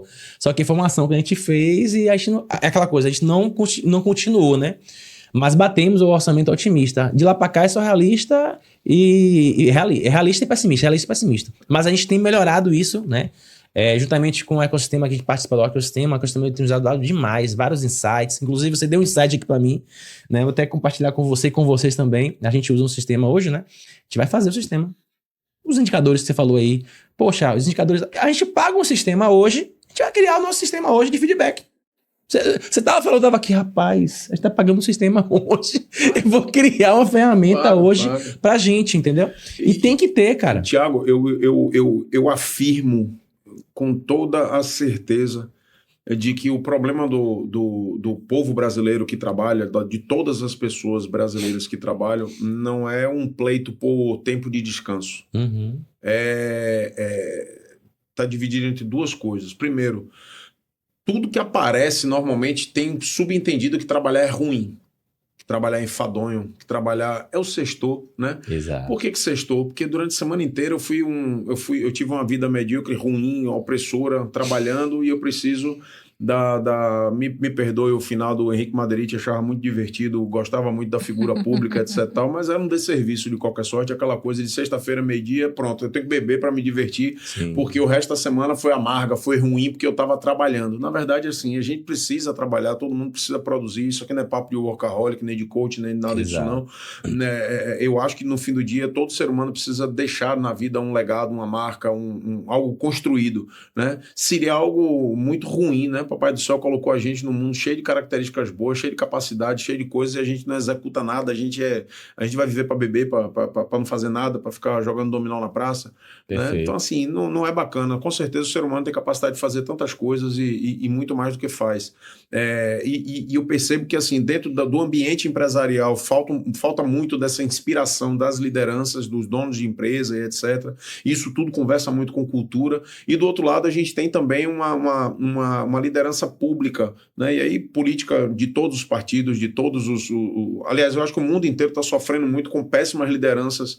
Então, não precisa só brincar e brigar com Lula e Bolsonaro, que se você for para outros países do mundo, você vai ver também péssimas lideranças, pessoas que têm falas horrorosas, têm comportamentos também ruins. Não é à toa que o mundo está cheio de guerra pipocando em vários lugares. Por quê? Porque são pessoas cheias de ego, são pessoas cheias de vaidade, de brios, ou só olham o seu próprio umbigo, ou os seus próprios resultados, querem olhar muitas vezes, você quer ver o vizinho pior do que você, não é que você fique melhor do que o vizinho. Então isso daí inspira muito mal as pessoas. Exato. Né? Então quando a gente olha, por exemplo, a questão trabalhista no nosso país, no fim das contas, a gente tem uma grande massa de população que ganha muito mal, ganha muito pouco, e é caro, é o tal do caro para quem paga e pouco para quem recebe. Exato. Né? Então a gente precisa revisitar isso aí de uma forma muito madura e entender que, na verdade, a população com certeza não queria mudança da carga horária. A população quer ter um ganho bacana, um ganho justo, que possa ter acesso às coisas, que possa crescer profissionalmente, crescer financeiramente, trabalhando honestamente. Exato. Eu estava conversando essa semana com um amigo meu, e a gente conversando, trocando ideia, ele é muito inteligente, e ele trouxe um ponto importante, e eu falei, pô, realmente, cara, realmente. A maioria das pessoas aqui no Brasil, elas sempre tendem, né, a olhar para o presidente. Só que o nosso Brasil, quem manda não é o presidente. Não é o presidente. Nunca foi, inclusive. Ao contrário de outros países da América do Sul, por exemplo, Argentina, Chile. O presidente chegou e falou, não vai ser assim não, a partir de amanhã vai ser... Ele manda. Aqui no Brasil, né, nós somos uma república constitucionalista. Então, para o presidente, inclusive o governador também é presidente, para ele fazer um projeto e passar, tem que passar pela Câmara, Senado e Câmara dos Deputados. Aí as pessoas elegem um presidente e bota, né, no presidente todas as esperanças, só que na verdade quem manda não é presidente. E quando a pessoa faz isso, ela está se frustrando, porque ela não tá sendo papel, não tá ela dirigindo a vida dela mesma. Imagine se nós fizéssemos nosso planejamento, claro, tem que também pensar nisso também. Sim. Mas faz nosso planejamento porque eu vou esperar, poxa, Bolsonaro vai ser eleito, o Lula vai ser eleito. Não, gente, eu tenho que planejar a minha empresa, claro, num bom administrador agora, ver os cenários, né, macroeconômicos, microeconômicos, ver a economia, o que isso vai impactar na minha empresa, mas eu não posso esperar o meu futuro ou colocar as minhas esperanças em um político, entendeu? Hoje, o Brasil, infelizmente, está assim. Mas hoje a gente vê muito isso, né? Quando a gente faz entrevistas, quando a gente recebe, né, as pessoas das nossas empresas, a gente percebe as brincadeiras. As brincadeiras dizem muito, né, de algumas pessoas. E aí aquela fica picuinha, direita, esquerda, direita. A gente percebe, às vezes, uma brincadeirazinha aqui, outra aqui. E a gente, farpazinha largada. A farpazinha. E a gente vê, rapaz. E aí, acontece, a gente chama para conversar. Eu falei, cara, essa pergunta que você... você falou sobre bater no microfone, tô batendo aqui. A gente fala isso, pergunta isso na entrevista. Cara, qual é o seu objetivo? Qual é o seu sonho? Porque hoje as pessoas não querem sonhar. Não estão mais sonhando. As pessoas não estão mais vendo. E Tiago, né? vou te falar uma coisa. De uma forma ou de outra, não obrigatoriamente a gente tenha que todo mundo que trabalha dentro da empresa sonha em ser CEO da empresa. Não é isso também, não. A gente vai ter que ter gente ali para tocar o bumbo mesmo. Claro, o carregador de piano, né? Que a gente fala. Claro. E outra coisa, tá tudo certo. Vai ter gente que eu não quero. Simplesmente eu não quero, eu não tenho vocação para ter um cargo de diretoria, um C-level, um cargo de gestão, um cargo de liderança, não quero, não gosto. Né? Tem um cidadão que trabalhou comigo há muito tempo, que ele gostava muito de trabalhar como suporte de TI, e a vida inteira sempre quis trabalhar como suporte de TI. Chegou um determinado momento até de eu dizer, cara, você não quer assumir um cargo disso? Não quero. Eu gosto disso, eu quero ficar aqui, eu não quero. E pronto, tá ótimo. Né? É aquela visão que muito gestor tinha, né? E até hoje ainda tem, de pegar o melhor vendedor e transformar em coordenador de vendas, ou gerente de vendas. Perdeu os dois. Você perde os dois, exatamente. Por quê? Porque é uma pessoa que não tem as características de liderança, não tem as características de gestão, ou não se vê naquele cargo específico, e tá tudo certo. Só não pode a gente imaginar de que isso tem que acontecer com a extrema maioria das pessoas. Não é a maioria. Nem pode ser a maioria. Para isso, a gente tem que ter pessoas que inspirem. A gente tem que ter pessoas que tirem a gente da zona de conforto. A gente precisa abraçar os problemas de fato, entendeu? A gente precisa gostar de fazer coisas diferentes. A gente precisa se expor a fazer coisas diferentes também para a gente crescer profissionalmente e pessoalmente. Quando isso acontece num contexto familiar, porque uma coisa que me chama a atenção é que você fala que você nasceu nesse contexto de já empreendedor e que você e suas irmãs, né, de alguma forma estavam conectados com esse negócio da sua família e suas formações também se conectaram e tudo mais. Foi algo natural para vocês? Houve alguma mentoria, mesmo que indireta, dos seus pais nesse sentido? Porque tem gente que vive o contrário, né? Que tem aversão ao que os pais fazem, às vezes vão para uma área completamente oposta para justamente não ter essa conexão. Como é que foi para você na sua família? Houve algum incentivo, algum direcionamento nessa parte? Vou te falar, uma coisa que eu acho que é muito positiva dentro da criação familiar que eu tive foi de nunca ouvir essas coisas que hoje a gente chama de crenças limitantes, né? De tipo assim, por exemplo, eu nunca vi meu pai dizer nunca faça medicina porque ser médico é horrível. Nunca ouvi falar. Eu nunca ouvi minha mãe dizer não trabalhe com administração porque a administração é horrível. Nunca, né? Eu me recordo muito, na verdade, de meus pais sempre dizerem assim, faça o que você quiser fazer, mas faça bem feito, né? Então eu sempre tive isso daí muito claro e ecoando na minha cabeça durante a minha vida inteira. Eu vejo muita gente falando isso hoje para filho, né? O brasileiro por si só gosta muito de praguejar, de falar mal das coisas, de via de regra, né? Então é aquele cara que é médico, ganhando muito mais do que a média da população brasileira ganha, historicamente, profissão como médico. Médico é um cara que não fica desempregado nunca, e médico é um cara que ele vai ganhar mais do que a maioria da população ganha em qualquer lugar, sendo qualquer especialidade dele. Não adianta, a não ser que seja num nível de mediocridade absurda, né? Mas um médico ruim, certamente ele ganha mais do que um administrador mediano. Né? Um médico ruim, ele vai ganhar mais do que um contador mediano. E aqui eu não estou falando nem de dono de empresa, estou falando de contador, administrador, empregado, CLT, né? Mas se você for pegar, por exemplo, um contador, dono de negócio, já está milionário, como o Thiago e Bruna estão. Né? Então, tomo posse. Isso aí, palavra tem poder. Exatamente. Não rejeito não, eu tomo posse. Então, o ponto é esse, até porque um bom profissional tem que ser bem remunerado. Claro, com certeza. E pronto. E a gente precisa parar aqui no Brasil da gente ficar, não, eu ganho um pouquinho. Não, você ganha bem. Eu quero ganhar bem, eu quero ganhar muito. Eu faço muito. Exato. Se eu fizesse pouco, eu estava tendo remuneração compatível. Exatamente. Né? Mas todo mundo trabalha muito. Quem trabalha muito tem que ter compensação por isso. Claro. Aqui muito é dado, muito é cobrado. Está escrito na Bíblia, inclusive, né? Então, aqui muito é dado, muito é cobrado. Então, o ser humano precisa se orgulhar do trabalho, se orgulhar do que faz. Eu nunca tive essa coisa de, determinada coisa ruim, não faça isso, não faça aquilo. Eu vejo hoje em dia, por exemplo, médico virar e dizer assim, não, tudo que eu não quero é que meu filho faça medicina. Por quê? Porque ser médico é isso, aquilo, trabalha muito. Graças a Deus trabalha muito. E ganha proporcionalmente a isso. Exatamente. Lógico, vai ter profissão, vai ter determinada especialidade mais bem remunerada que outra, e etc e tal. Isso aí são as nuances da vida, né? Mas assim, a gente precisa, acho que enquanto pais, né, como aqui somos também, enquanto gestores que também somos, enquanto líderes que também somos, a gente precisa inspirar que as pessoas criem carreiras. Perfeito. Que as pessoas se abracem problema, que entendam que trabalhar não é somente uma obrigação. É necessário porque é necessário para o ser humano. Né? A gente vai fazer o que na vida se não for acordar e ter alguma rotina? Já experimentou ficar meses sem rotina? Eu nunca consegui fazer isso, mas vamos lá, que alguém que, sei lá, o cara fique 3, 4 meses sem rotina, dormindo na hora que quer, acordando na hora que quer, fazendo o que bem quer, o que não quer.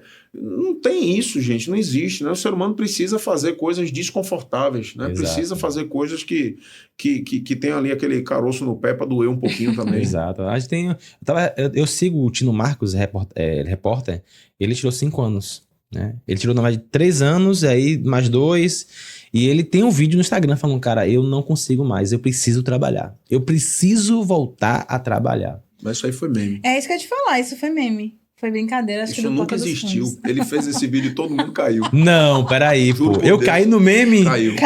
Gente! Você caiu no meme. Caiu não no só meme, você, gente. não. Todo mundo caiu. Porque todo mundo viu aquele vídeo de Tino Marcos e aquilo dali foi um vídeo do Porta Ele tava dos Fundos. Foi chorando, do Porta dos Um rapaz. vídeo dos Porta dos Fundos que Gente, ninguém vai Eu fazer. vi. Mas pelo amor de Deus, Você mano. caiu. A gente cai no Você caiu, meme. Você caiu. Eu também caí, mas eu rapidamente, eu pelo menos não fiz isso. Eu não Eu saí também, contando eu pra também, ninguém. no dia Não, não seguinte eu quero vi que que eu era. entenda, tô contando aqui agora, mas galera, Não vai deleta. contar, não. Pode deixar, Cancela. É pode meme, deixar. tá? É meme, tá? Pode deixar, essa aí Mas vai o próprio- ficar no Mas o próprio podcast. Tino falou, pô, eu preciso trabalhar. Então, até no meme, ele falou que precisa trabalhar. Mas estamos chegando no final, né? Já? Já. Infelizmente. Meu amigo, estamos são chegando. mais de 1 hora e pouquinho já, né? 1 hora e meia aí de muita conversa. Eu acho que tem muito pano na manga aí, né? Vamos convidar você aqui novamente pra gente ir pra Com o maior uma prazer. segunda parte 2 aí. É um assunto que é interminável, né? Tem tantas Interminável. nuances que... A gente que são botou aqui relevantes, 70 perguntas, fizemos só 3, pô. Só 3 perguntas. É porque aqui. cada uma Falei foi demais, tendo né? ramificações. Foi muito bom. E a Foi gente muito tem um bom. momento agora que a gente chama momento sem filtro. Qual é a ideia? Eu vou te dizer uma opção de isso ou aquilo e você vai trazer a sua visão do que para você faz mais sentido. Não tem necessariamente certo e errado. Tem a visão, a sua visão. Certo? E se você quiser, você pode, se for um cortezinho, você gostou, você pode olhar pra câmera e... Aproveitar e falar o Aproveitar. porquê dessa escolha. É. Certo? Então vamos lá. Gente ou processo? Gente com processo. Porque uma coisa não consegue, a gente não consegue, dependendo da área de atuação, óbvio. Se você está falando de máquina, é processo. Se você está falando de lugar onde você vai precisar de pessoas operando até essas próprias máquinas, você vai precisar de gente fazendo processo. Tudo vai nascer de gente. Se a gente sentasse aqui com o André Cardoso, ele ia falar que vendas antes de tudo. Eu vou brigar com ele e eternamente vou dizer que primeiro a gente tem que trabalhar com pessoas. Pessoas é que vendem. Olha Não aí. adianta eu trabalhar com Caramba. processo de venda sem eu trabalhar pessoas. Pessoas vendem para pessoas. Simon Sinek, né, que diz que 100% dos negócios são feitos de pessoas, 100% dos clientes são pessoas. Quem não entende de pessoas não entende de negócios. Entendi. Bom. Então, minha empresa, então eu saí daqui, a gente saiu daqui ontem, eu saí daqui com esse... Minha empresa não é empresa de contabilidade, é uma empresa de vendas. Isso aí. Mas, na sua opinião, minha empresa é de É uma pessoas. empresa de pessoas que Perfeito. Que vendem tem que vender. algum tipo Tem de que coisa. vender, pronto. É, Tá tudo exatamente. certo, Acho tudo que fica certo, mais tudo completo certo. assim. Experiência ou sangue novo? Depende da área. Experiência sem ação não serve para nada, é peça de museu. Sangue no olho vai ter preponderância sempre. Se você consegue colocar sangue no olho com experiência, é o melhor cenário dos mundos. Uma grande experiência sem sangue no olho não serve para absolutamente nada, é peça de museu. Bota como peso de porta, bota no sereno na cadeira de roda, deixa morrer. Vamos lá. Time feliz ou time produtivo? Time produtivo é um time feliz. Feliz por Será? si só. Feliz por si só é um time bem bobo, que não vai trazer absolutamente nada. Que é outra coisa. Se não trouxer resultado, não for produtivo, não trouxer resultado, não bater meta, pode ficar feliz como for. É simplesmente um time. A gestão vai estar triste, né? Não, e a empresa por si só não vai conseguir manter um time desse. Felicidade, primeiro que felicidade é medida de uma forma impessoal e é medida de uma forma extremamente subjetiva. Né? O que pode ser feliz para alguém pode ser infeliz para o outro. Você só vai criar um ambiente numa empresa com harmonia, onde uma cultura funcione muito bem, onde todo mundo dentro da empresa se sinta realizado, se o resultado e a produtividade vier. Não tem como você ter um time feliz que não está batendo meta, que o resultado não está vindo, que o clima organizacional da empresa é ruim. Não existe. Não tem como. Planejar muito ou executar rápido? Depende do momento da empresa, né? A gente falou ali do 0 ao 10, do 10 ao 100 e daí por diante. Então, toda empresa no início, ela precisa executar muito e planejar menos. Né? Aquela coisa de tratorizar as coisas. A gente precisa meter a mão na massa e ir fazendo. Chega um determinado momento, né? E assim como nos investimentos, e assim como a gente vai... Em determinada idade, determinada maturidade do processo, a gente precisa começar a planejar um pouco mais. Mas tem que ter ali um certo equilíbrio entre os dois lados também. Planejar muito e não executar nada, né? É um cemitério de ideias. Você vai guardar aquilo dali e não vai servir absolutamente nada, não vai transformar em R$1. Demitir na hora ou dar a terceira chance? Demitir na hora. Assim do nada? Do nada, você não pediu para fazer um rápido. Caramba! Mas, vamos lá, contextualizando para não dizer que eu sou Nem recuperar o cara. líder invertebrado. Terceira chance. Vamos lá. Qual o problema? Né? Qual foi a incursão de dificuldade que esse liderado vivenciou? Nas chances que foram dadas, eu estou entendendo aqui de que a gente fez um feedback estruturado, está deixando claro para aquela pessoa, né, de que precisa se modificar determinada ação, determinada atitude, determinado processo, tá? Então, e por que a gente tem que dar 3 chances? E onde é que está escrito que tem que ser 3 chances para poder desligar alguém? Nem na CLT tá isso. Então, assim, depende muito dos processos. Então, assim, se a empresa tem uma cultura forte, a depender da falha que esse liderado tenha tido, na primeira ele vai embora. Por quê? Porque não casa. Exato. Imagine, por exemplo, dentro de uma empresa onde você tem isso já aconteceu comigo, inclusive, né? Eu já vivenciei uma situação dessa, de ter uma pessoa trabalhando dentro da empresa que teve um caso de assédio sexual. Eu vou advertir e vou passar para o próximo? Jamais. Então, tem determinadas ações que a gente precisa cortar na carne e precisa ser implacável, né? Isso é uma palavrinha que eu adoro. Um belo dia eu ainda vou tatuar isso daí, ainda vou tatuar em inglês para ficar chique. Eu tatuo ruthless. Porque o nome em inglês é chique pra cacete, mas implacável. Eu acho que a gente tem determinadas horas que o líder ele precisa sim ser implacável. Ele precisa, nas ações dele, mandar uma mensagem para todos também. Aqui Sim. eu não admito esse tipo de coisa. Perfeito. E a gente às vezes consegue fazer isso desligando sim. Uhum. Investir em tecnologia ou investir em treinamento? Uma coisa também vai estar ligada com a outra, né? Mas assim, partindo, se a gente for pensar em etapas, treinamento sempre primeiro e tecnologia depois. Até porque no treinamento a gente consegue inovar mesmo sem fazer link com tecnologia. Inovação não necessariamente precisa ser tecnológica ou aquisição de algum equipamento novo ou de algum programa novo e etc. Às vezes é mudança de processo. E a gente consegue fazer isso em processo de treinamento constante, em rodadas de feedback, de conversa, né, alinhando processos, a gente consegue inovar e melhorar muito. Tecnologia é muito bom, é super importante, principalmente nessa época que a gente está vivendo hoje em dia de IA, né? E aliás, até aproveitaram uma época terrível para fazer essa mudança também de escala de trabalho, justamente no boom da IA, né? Onde muita empresa agora vai procurar arrumar um jeito de fazer com que a inteligência artificial seja usada somente para reduzir a quantidade de headcount dentro das empresas. Então, tecnologia é bom, mas a gente precisa ter treinamento para que os processos funcionem bem. E se você me permite acrescentar, esses momentos de treinamento, você falou que a inovação não precisa ser necessariamente tecnológica. Quando o líder ele se dá a oportunidade de ouvir a sua equipe, às vezes ele percebe ali a oportunidade de mudança de processo. Exatamente, mudança de processo que vai melhorar produtividade, o clima organizacional, o resultado, só porque ele ouviu a equipe. Olha o que você falou aí. De novo, a gente está falando aqui do BD, né? Porque quem está na operação é que consegue retroalimentar. Exato. Agora, se você trabalha numa empresa onde o seu líder não lhe dá abertura para que você chegue nele e diga, cara, vamos mudar tal processo, isso aqui não está funcionando bem e tudo, você não consegue ter essa retroalimentação do processo. Empresa é órgão vivo. A empresa, ela autoajusta muitas coisas que acontecem lá dentro.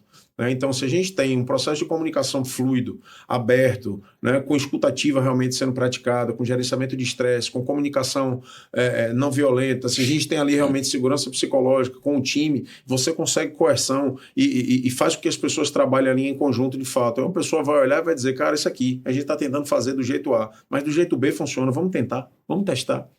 E ali você inova, você melhora, você de repente reduz custo, você faz com que os processos funcionem melhor. Perfeito. E por último, mas não menos importante, meta batida ou sono em dia? Meta batida. Eu parto do pressuposto que a gente está batendo meta fazendo certo. Sim. E parto do pressuposto que a gente está fazendo o que precisa ser feito. Jamais, em momento algum, negociar princípio, moral e ética retidão, com relação à produtividade, trabalho e etc. Tal, tá? A gente precisa bater meta, mas fazer o que precisa ser feito. Né? Então, fazer o que precisa ser feito não é pisar na cabeça de ninguém, não é fazer algo que é irregular, cometer algum delito ou algo do gênero. Mas muitas vezes é sacrificar horas de sono, né? Normalmente vai sacrificar e quem nunca, né? Então a gente vai sacrificar horas de sono, batendo meta ou não batendo meta às vezes, mas com certeza a gente vai sacrificar horas de sono muito mais não batendo metas do que batendo metas. Tá? Porque quando a gente bate meta, a gente fica feliz, tá? E vai ter vários desses pontos aqui que você trouxe daqui que vão estar juntos. Mas valores, princípio, moral, inegociáveis. Boa. Perfeito. Então, meus amigos, chegamos ao final né? Espero que a gente tenha alcançado a sua expectativa, né? Tenho certeza que esse episódio aqui foi muito bom, né? Na minha leitura aqui, foi um dos melhores episódios, né? De todos aí que a gente gravou aí, esse é um dos melhores, né? Todos são bons, mas tem aqueles que se destacam, né? Então esse aqui eu gostei bastante, viu? Eu ainda tô aqui ainda me desnorteado ainda aqui, tô acessando algumas coisas. Já saio daqui com ideia de implantação, né? Como eu falei, você criar, né, um sistemazinho. Sistema do feedback. Então a ideia é essa desse episódio, é você assistir, né? Você, depois de assistir, aplicar, né? Última coisa, o que é que não pode faltar em uma empresa? Olhe para a câmera, nosso telespectador, o empresário que está com a empresa aí, com 10, 20 funcionários aí. O que é que não pode faltar? Não pode faltar tudo, menos isso. Cara, comunicação clara e direta entre todas as pessoas dentro da empresa. O presidente da empresa precisa ter uma comunicação eficaz, clara, direta com o seu nível diretivo, com seus líderes mais altos, média gerência, porque a gente assim consegue alinhar a expectativa. Então, o processo de comunicação dentro da empresa, e principalmente de alinhamento de expectativa, ele precisa ser extremamente claro, porque a gente não pode colocar as coisas no subentendido, né? Então, sejam metas, sejam capacidades, sejam comportamentos, a gente precisa deixar muito claro, tá? E outra coisa, empresa não é lugar de hesitação, a gente precisa tomar decisões e assumir as decisões e depois fazer gestão das consequências. Não é lugar para a gente ficar dormindo com problema. Então, todas as empresas, e principalmente quem é líder, tá? Em qualquer escala que seja, você precisa abraçar problema, precisa aprender a dormir com barulho, né? Então, a gente precisa tomar decisões. Perfeito. É uma obrigação de toda e qualquer liderança, é tomar decisões. Às vezes as decisões não vão ser as melhores, às vezes vão trazer problemas, vão trazer, inclusive, colaterais. A gente precisa aprender a gerir e gerenciar isso aí depois também, mas jamais viver sem tomar decisões. Então, toda empresa precisa ter comunicação eficaz e boas pessoas tomando decisões. Perfeito. Bom. Fala aí para as redes sociais aí, né? Aqui no nosso canal do YouTube e também aqui no nosso podcast, no Instagram. Aonde o pessoal acha você? Me acha no Instagram, me acha no LinkedIn, no portal Bahia também. Alexandre Leitão Guerra, em todas as plataformas aí. Tem conta no YouTube também. Posto pouca coisa, mas tem também. Mas Instagram eu tenho lá uma caixinha de pergunta de vez em quando também. Tem uns vídeos rotineiros que eu coloco ali, falo um pouco sobre gestão, trago um pouco da minha realidade da área que eu trabalho, principalmente de gestão de pessoas, gestão na área de saúde. Até, inclusive, tem logo um lançamento de um outro livro que eu vou participar como coautoria sobre reforma tributária. Olha é um aí. tema que, se você ainda não estudou, estude, porque vai mudar a sua vida nos próximos meses também. E trouxe hoje aqui exclusivamente para você uma novidade também, né? Olha aí. Que tem um material que eu gravei há alguns anos atrás, de um treinamento extenso. Foram 3 dias de treinamento que eu fiz. Essa brincadeira deve ter umas 6 horas mais ou menos de gravação. Caramba. E esse material ficou gravado e guardado durante um tempo. E eu tomei vergonha na cara em fazer a edição desse material e tá também nos meus links lá no Hotmart. Caramba, Olha que só, massa. bacana. Então tem um playbook. Vai ter o link aqui, tá? Você vai colocar o link aqui, manda esse link pra gente colocar. Né? Tem um playbook de gestão ali colocado. Eu vou liberar para você, mas não ia nem fazer esse lançamento agora não, porque meu amigo Menando, Sandro e Hugo vão brigar comigo, porque eles fizeram fazer uma rodada comigo antes da gente fazer um lançamento, mas já que eu tô aqui, Maravilha. Você e seu público merecem isso daí. Aí, Maravilha. gostei. Então, não esqueça, se inscreva, curta, tá? Compartilhe. E é importante, vai lá nas redes sociais de Alexandre, curte e segue o cara, tá? Ele fala muita coisa sobre cultura, gestão de empresas, é importante pra você, tá? Meu amigo, mais uma vez, muito obrigado pela sua presença. Eu que Tamo agradeço, junto, mestre. brigadão Muito aí. bom, Muito obrigado, E Bruno. foi muito bom, tá? Que bom. Então, pessoal, mais uma vez, finalizando esse episódio aqui, vale lembrar que esse episódio ele é patrocinado pela Legrand Inteligência Contábil. Ela que tá pagando isso aqui tudo, tá? Então é importante que você vá lá, também siga a Legrand Inteligência Contábil no Instagram, no TikTok também você consegue encontrar e também no YouTube, tá bom? Vai lá, eu tenho certeza que a Legrand vai poder te ajudar de alguma forma na sua vida tributária ou financeira. Então é isso e acabou. Pois é, encerrar esse papo com o Alexandre é entender que 32 anos de mercado não se compram, se constroem com muita resiliência e visão estratégica. Ele nos trouxe a realidade nua e crua de quem gera grandes resultados. E Alexandre, muito obrigada por compartilhar tudo que você compartilhou com a gente hoje e desejamos para você muito sucesso. Eu que agradeço, fico honrado com o convite e fico aguardando os próximos também. Pode deixar. E esse foi o meu Momento Podcast.